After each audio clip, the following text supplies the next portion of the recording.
ఆ దేవుని బిడ్లారా, ఆయన కృప, ఆయన కాపుదల, భద్రత నిత్యము మనకు తోడై ఉండునుగాక. మనకును, మన పరిచర్యకును, మన కుటుంబాలకును, మన బిడ్డలకును ఆయన తోడై ఉండి నడిపించునుగాక, ఆశీర్వదించునుగాక. ఆమేన్, ఆమేన్. ఈరోజు కొన్ని విషయాలు మనము నేర్చుకుందాం. తల్లిదండ్రుల విషయంలో, పిల్లల విషయంలో మనము కొన్ని విషయాలు నేర్చుకుందాం. జాగ్రత్తగా విందాం. మరి ఈనాడు మనం చూస్తున్నప్పుడు తల్లి, తండ్రి వారి బిడ్డల విషయంలో ఎంత శ్రద్ధ కలిగి ఉంటారు, ఎంత బాధ్యత కలిగి, భారం కలిగి ఉంటారో మనం చూస్తూ ఉంటాం. వాళ్ళు ఇద్దరిని కనినా, నలుగురిని కనినా, 10 మందిని కనినా కూడా వారి కోసం ఎంతో శ్రమ పడతారు. వారి చదువు విషయంలో కానీ, వారి పోషణ విషయంలో కానీ, వారి ఆలన పాలన అన్ని విషయాల్లో తండ్రి కష్టపడతాడు, తల్లి కూడా కష్టపడుతుంది. మరి వాళ్ళు పెద్దగా అయిన తర్వాత, వారి పెళ్ళిళ్ళు అయిన తర్వాత ఆ ఇద్దరున్నా, నలుగురున్నా, 10 మంది కొడుకులున్నా కూడా ఈ తండ్రి తల్లి వృద్ధులవుతున్నప్పుడు లేదా మధ్య వయసు వస్తున్నప్పుడు వారిని పట్టించుకోకుండా ఉంటున్నారు. చాలామంది కుటుంబాల్లో కనబడుతూ ఉన్నాయి. వాళ్ళు మంచిగా, అంటే వాళ్ళకు శక్తి ఉన్నప్పుడు, మంచి కష్టం చేసుకున్నప్పుడు వాళ్ళ దగ్గర నుంచి అన్నీ తీసేసుకుంటారు. పొలాలు కానీ, డబ్బులు కానీ. పొలాలు ఉంటే నేను ఉన్నాను కదా నాన్న, నీకెందుకు, నేను చూస్తాను కదా అంటారు. మరి అమాయకమైన తల్లిదండ్రులు సరే బిడ్డల కంటే ఎక్కువ ఏముంది ఇచ్చేద్దామని చెప్పేసి వాళ్ళ పేరు మీద ఒక గుంట కూడా ఉంచుకోకుండా పిల్లలకు రిజిస్ట్రేషన్ చేస్తారు. ఆ తర్వాత వాళ్ళు ఎప్పుడైతే బలహీనలు అవుతారో వారిని ఎవరు కూడా పట్టించుకోరు. మరి ఇలాంటివి మనం టీవీలలో చూస్తున్నాం, పేపర్ వార్తలు వింటున్నాం, యూట్యూబ్లలో అక్కడక్కడ చూస్తున్నాం. తర్వాత ఇంకా కూడా ఏంటంటే లోక వార్తలు మనం వింటున్నాం, కళ్ళారా కూడా చూస్తూ ఉన్నాం. కాబట్టి ఏమంటారు అంటే వాళ్ళు ఒకవేళ పెద్దోని దగ్గరికి వస్తే చూడమంటే నేను ఒక్కనే పుట్టానా, తమ్ముడు లేడా, నడిపోలు లేడా, వాడు లేడా, వీళ్ళేడా, వాళ్ళ దగ్గరికి వెళ్ళు, నా కుటుంబాన్ని పోషించుకోలేకపోతున్నా అంటారు. కానీ ఆ తల్లికి తండ్రికి ఎంత బాధ ఒకసారి ఆలోచించేయండి. అంటే బాధ్యత గల కొడుకే పట్టించుకోకపోతే, అంటే కన్న కొడుకే పట్టించుకోకపోతే కోడలు కూడా చూడలేదు. అందుకే చాలామంది కుటుంబాలు తల్లిదండ్రులు వేదన పడుతున్నారు, తల్లిదండ్రులు బాధపడుతున్నారు. అందుకే ఓల్డేజ్ హోములు ఎక్కువైపోతున్నాయి, గల్లికి వీధికి ఎక్కువైపోతున్నాయి. మేము సాకిరీ చేయలేము, ఎంత డబ్బైనా ఖర్చు పెడతాము అని అక్కడ వేస్తున్నారు ఆ పెద్ద మనుషులను. వాళ్ళు ఎప్పుడైనా వాళ్ళ ఆశ ఏంటంటే నా కొడుకుతో, నా కోడలతో, నా మనమరాలతో, నా కుటుంబంతో హాయిగా సంతోషంగా ఉండాలని కోరుకుంటారు. కానీ అలాంటి వారిని బాధ పెట్టకూడదని దేవుడు చెప్తున్నాడు. దేవుడు పాత నిబంధనలో, కొత్త నిబంధనలో కూడా రాయించాడు, నీ తల్లిని తండ్రిని సన్మానించుము, అప్పుడు నీకు మేలు కలుగుతుంది, నీవు దీర్ఘాయుష్మంతుడు అవుతావు అని చెప్పాడు. తర్వాత తల్లిదండ్రులకు భయపడమని చెప్పాడు, తల్లిదండ్రులకు లోబడమని చెప్పాడు. కానీ ఇవన్నీ వాక్యాలేం పాటించలేని స్థితిలో ఉంటున్నారు. కాబట్టి నీవు నిజంగా నీ తండ్రి పట్ల, నీ తల్లి పట్ల శ్రద్ధ కలిగి ఉంటే, నీ అత్త పట్ల, నీ మామ పట్ల శ్రద్ధ కలిగి ఉంటే రేపు మీరు వృద్ధులవుతారు. చూడండి, రేపు తర్వాత మీ పిల్లలు కూడా మిమ్మల్ని ప్రేమిస్తారు, మిమ్మల్ని ఆదరిస్తారు, మిమ్మల్ని పోషిస్తారు, మిమ్మల్ని సంరక్షిస్తారు. అంటే ఇప్పుడు మీరు చూడకుండా, ఇప్పుడు మీ యొక్క అత్తమామలను, మీ తల్లిదండ్రులను ప్రేమించకుండా, వాళ్ళ ఆలన పాలన చూడకుండా, వాళ్ళని పోషించకుండా మీరు అలా ఉంటే మీ పిల్లలు చూస్తారు. మీ పిల్లలు చూస్తారు, రేపు అదే స్థితి వాళ్ళు చేస్తారు. దేవుడు చెప్పాడు, మనుష్యుడా వెక్కిరింపబడు, నువ్వు ఏ విత్తనం వేస్తావో ఆ పంటే కోసుకుంటావు, ఏ విత్తనం వేస్తావో ఆ పంటే కోసుకుంటావని పరిశుద్ధమైన గ్రంథం చెప్తుంది. విత్తనం ప్రేమను విత్తనం వేస్తే నీ బిడ్డలని ప్రేమిస్తారు. నువ్వు మంచిగా చూసుకునే విత్తనం వేస్తే రేపు నేను మంచిగా చూసుకుంటారు. కాబట్టి మనం దేవుని పిల్లలము, అలా మనం ఉండాలి. కొన్ని కుటుంబాల్లో చూశాను నేను, కొన్ని కుటుంబాలు ఆయా ప్రాంతాలు తిరుగుతున్నాను కాబట్టి చూశాను. కానీ పట్టించుకొని వారు ఉంటారు, తల్లిని పట్టించుకొని వారు, అతను మామను పట్టించుకొని వాళ్ళు కనీసం వాళ్ళకు ముద్ద అన్నం పెట్టేవారు కూడా ఉండకుండా వాళ్ళను వెలివేసిన వారుగా ఉంటారు, వాళ్ళని బాధ పెట్టేవారుగా ఉన్నారు. కాబట్టి అలాంటి వాళ్ళు నేను ఛాన్సార్లు హెచ్చరించాను. వాళ్ళ ఇంట్లో ఒకవేళ తల్లి కానీ తండ్రి కానీ అత్తగారి మామ కానీ ఇంట్లో ఉంటున్నప్పుడు వాళ్ళు ఎంతో సాకిరీ చేస్తారు. పిల్లలకు కాపుదాలు ఉంటారు, ఇంటికి కాపుదాలు ఉంటారు. తర్వాత ఇంట్లో ఎన్నో పనులు చేస్తారు. వాళ్ళు కొడుకు పనులు చేస్తారు, కోడలు పనులు చేస్తారు. మీరు బయటకు డ్యూటీలకు వెళ్ళినా, వ్యాపారంకి వెళ్ళినా, పొలం పనులకు ఏ పనులకు వెళ్ళినా కూడా వాళ్ళ ఇంట్లో ఉండే పిల్లలను చక్కగా చూస్తారు, మీకంటే ఎక్కువ చూస్తారు. వాళ్ళు ఉంటే మనకు క్షేమం, మనకు ఆశీర్వాదం, పిల్లలు దీవించబడతారు. కాబట్టి అది గొప్పది. మనం చూద్దాం. యాకోబుకు 12 మంది కుమారులు. యాకోబు కోసం నేర్చుకుందాం. యోసేపు తన తండ్రిని ఎలా ప్రేమించాడు, తన తండ్రిని ఎలా పట్టించుకున్నాడో మనం చూద్దాం. ఇక్కడ మనం చూస్తుంటే ఆదికాండము 45వ అధ్యాయాన్ని తెరిచుంచండి. మనం కొన్ని విషయాలు ధ్యానించుకుందాం. 9వ వచనం చదువుతున్న, మీరు త్వరగా నా తండ్రి యొద్దకు వెళ్ళి అతనితో, నీ కుమారుడైన యోసేపు దేవుడు నన్ను ఐగుప్తు దేశమంతటికి ప్రభుగా నియమించిను, నా యొద్దకు రమ్ము, అక్కడ ఉండవద్దు. తన సహోదరులు చెప్తున్నాడు, అక్కడ ఉండొద్దు, నా యొద్దకు రమ్ము అంటున్నాడు. ఎందుకంటే అక్కడ భయంకరమైన కరువు ఉంది, భయంకరమైన కరువు. అప్పటికి 2 సంవత్సరాలు గడిచిపోతుంది, ఇంకా 5 సంవత్సరాలు ఉన్నాయి. ఆ కరువు ఉంది, అక్కడ ఉండొద్దని చెప్పు, మొదటిది. రెండోది మాట్లాడుతున్నాడు ఏంటంటే, ఆయన చెప్తున్న మాట 11వ వచనం ఏం చెప్తున్నాడు? నీకును నీ ఇంటి వారికి నీకు కలిగినంతటికి పేదరికం రాకుండా అక్కడ నిన్ను పోషించదనని చెప్పుడి అని చెప్తున్నాడు. తండ్రిని పోషిస్తానని చెప్తున్నాడు, తండ్రిని పోషిస్తానని చెప్తున్నాడు. తర్వాత మళ్ళీ 3వ మాట తెలియపరుస్తున్నాడు. ఏంటంటే 13వ వచనం చెప్తున్నాడు. ఇది చాలా ప్రాముఖ్యమైన వచనం. ఏం చెప్తున్నాడంటే, త్వరగా నా తండ్రిని ఇక్కడికి తీసుకొని రండి అని తన సహోదరులతో చెప్పాను. ఆయనకు స్తుతి మహిమ కలుగునుగాక. ఎంత మంచి కుమారుడు చూడు, ఎంత మంచి కుమారుడు. కానీ 10 మంది ఉన్నారో వాళ్ళు మార్పులేని జీవితాలు, దేవుని నమ్ముకున్నారు కానీ వాళ్ళు దేవునికి అంటే విరోధంగా ఉన్నారు, తల్లిదండ్రుల ముందు నటిస్తున్నారు. కానీ యోసేపు దేవుడంటే భయము, భక్తి, ప్రార్థన జీవితం కలిగి ఉన్నాడు. కలిగిన ఆయన ఏం చేశాడంటే తన తండ్రిని తీసుకురమ్మని చెప్పాడు. సరే 10 మంది ఉన్నారు, 11 మంది ఉన్నారు, మీరు చూసుకోర్రి, నేను పరాయి దేశంలో అనలేదు, నా యొద్దకు తీసుకురండి. నా యొద్దకు తీసుకొస్తే నేను ఏం చేస్తానంటే మిమ్మలను అంటే అన్నదమ్ములను, తర్వాత తమ్ముణ్ణి, వాళ్ళ భార్యను, వారి పిల్లలను, నా తండ్రిని కూడా పోషిస్తా అంటున్నాడు. అంటే ప్రతి ఇంట్లో ఇలాంటి యోసేపు లాంటి కుమారుడు ఉండాలి.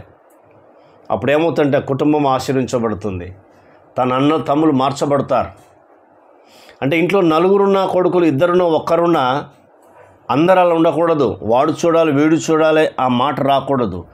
ఎవరో ఒక్కరు చూసి మిగతా వాళ్ళని గద్దించాలి.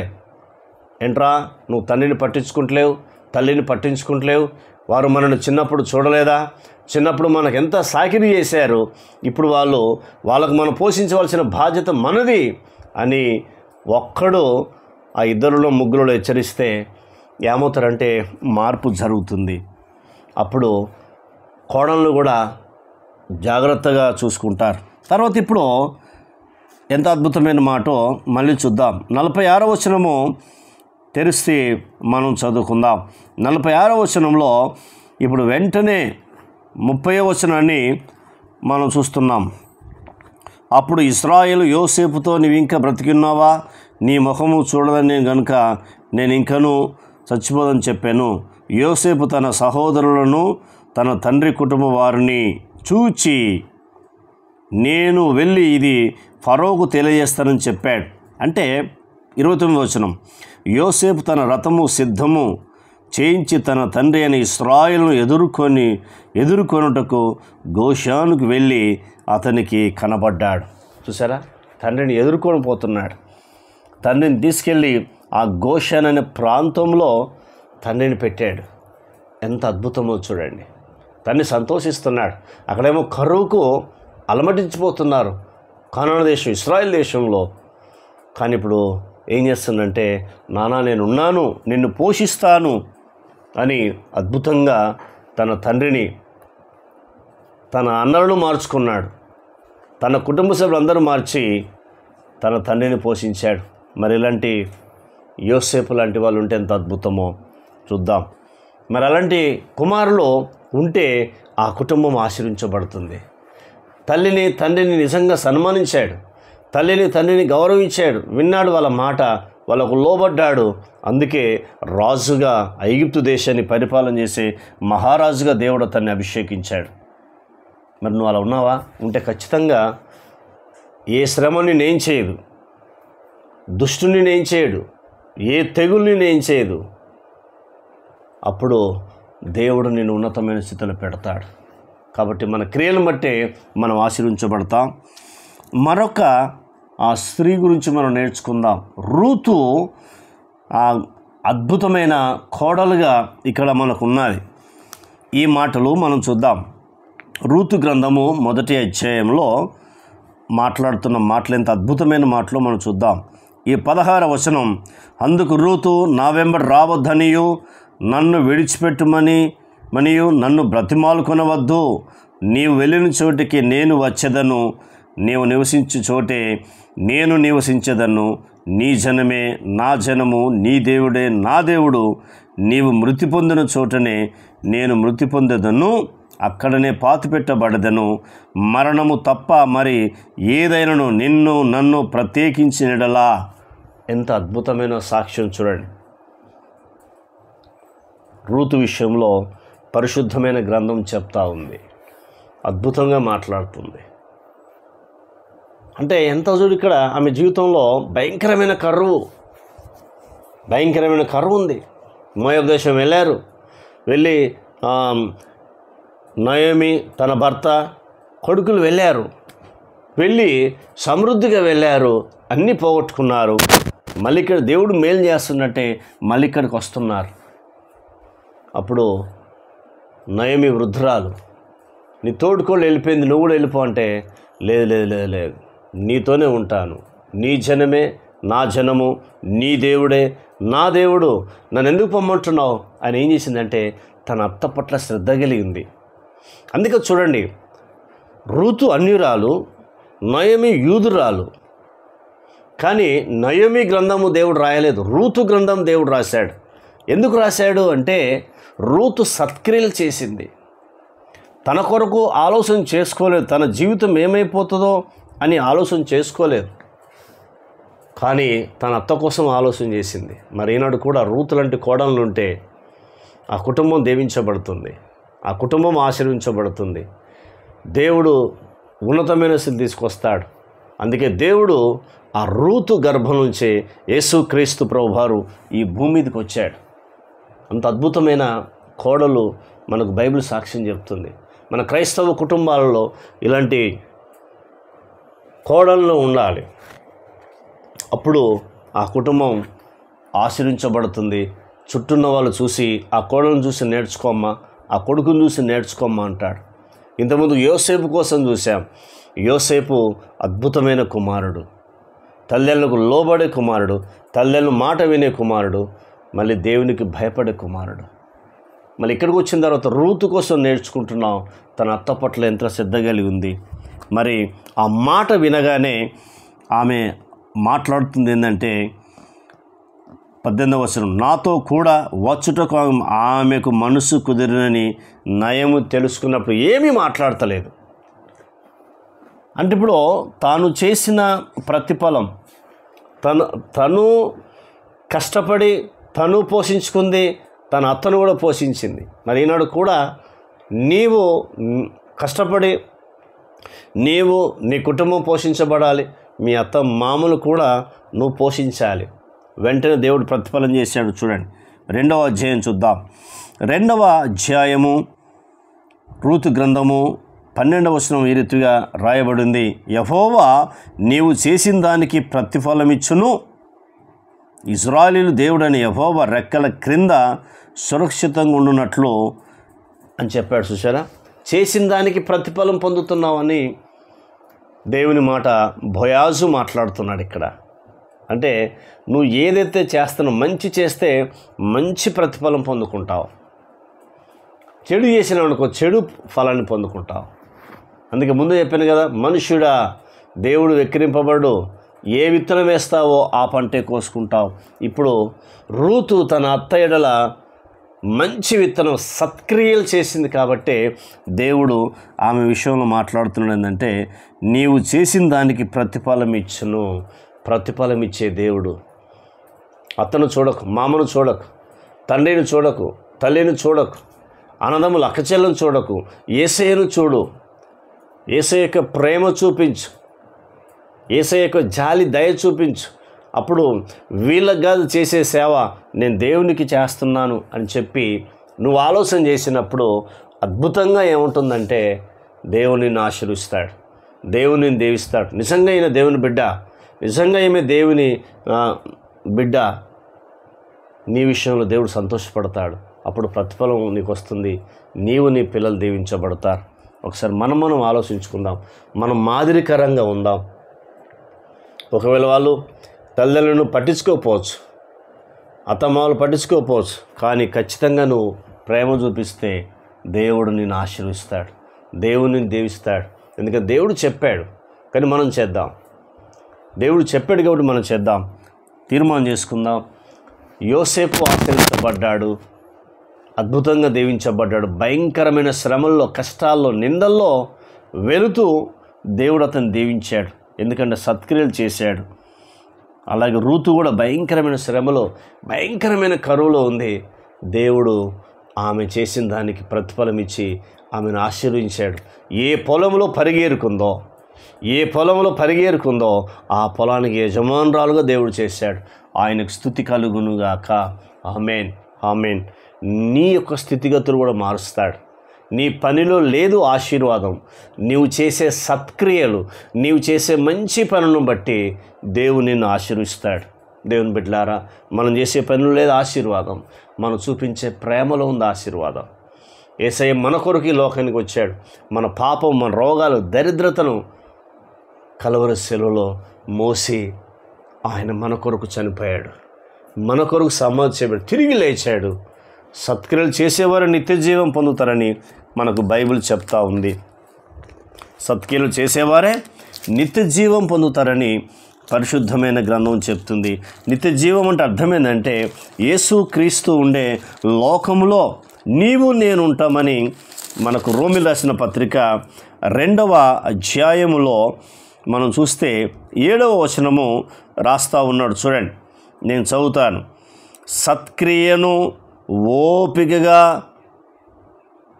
వెతుకు వారికి నిత్య జీవము నిచ్చును అని బైబిల్ చెప్తుంది. చూసారా, సత్క్రియను ఓపికగా చేయుచు లేదా వెతుకు వారికి నిత్య జీవం ఇచ్చునని బైబిల్ చెప్తుంది. మరి తీర్మానం చేసుకుందాం. ప్రార్థన. పరమ తండ్రి, నీకు స్తోత్రాలు చెల్లిస్తున్నాం. మేము కూడా తండ్రి యోసేపులాగా తల్లిని తండ్రిని ప్రేమించే మనసు, అయా తండ్రి గౌరవించే మనసు, లోబడే మనసు, మాట వినే మనసు మాకు అనుగ్రహించండి. అందుకు మీ కృతజ్ఞతలు, మీకు స్తోత్రాలు చెల్లిస్తున్నాం. అయ్యా, మీ నామానికి మహిమ తెచ్చుకోండి. అలాగే రూతు విషయంలో మీరు మాకు నేర్పించారు. తన అత్త పట్ల శ్రద్ధ కలిగి ఉంది. అలాంటి వాళ్ళు ప్రభా, రూతు లాంటి వాళ్ళు అయా ప్రభా తండ్రి ఉండే కృపను దయచేయండి. ప్రేమించే మనసు దయచేయండి. అయా నీకు వందనాలు. అత్త పట్ల తను చూపించిన శ్రద్ధ, తన పట్ల చూపించిన ప్రేమ ఎంత గొప్పది ప్రభా. దానికి ప్రతిఫలం పొందామని చెప్పావు తండ్రి, నీకు వందనాలు. అలాంటి కోణంలో ప్రభా తండ్రి నాయన ప్రభా ఈ జనరేషన్లో ఉందురుగాకని అడుగుతున్నాం తండ్రి, నీకు స్తోత్రాలు. అలాంటి వాళ్ళను ప్రభా తండ్రి నువ్వు ప్రేమిస్తానన్నావు, అలాంటి వాళ్ళను దీవిస్తానని వాగ్దానం చేశావు. అందుకై మీ కృతజ్ఞతలు, మీకు స్తుతి కలుగునుగాకని అడుగుచు మహిమ పొందుమని మా ప్రార్థన మీరు విన్నందుకు వందనాలు, జవాబు ఇచ్చినందుకు మీకు స్తోత్రాలు. ఇచ్చిన హెచ్చరికలను బట్టి మీ కృతజ్ఞతలు, స్తోత్రము చెల్లిస్తూ యేసు నామములో పొందినాం తండ్రి. ఆమెన్. దేవుడు మనందరిని దీవించి ఆశీర్వదించునుగాక. Amen, amen, amen.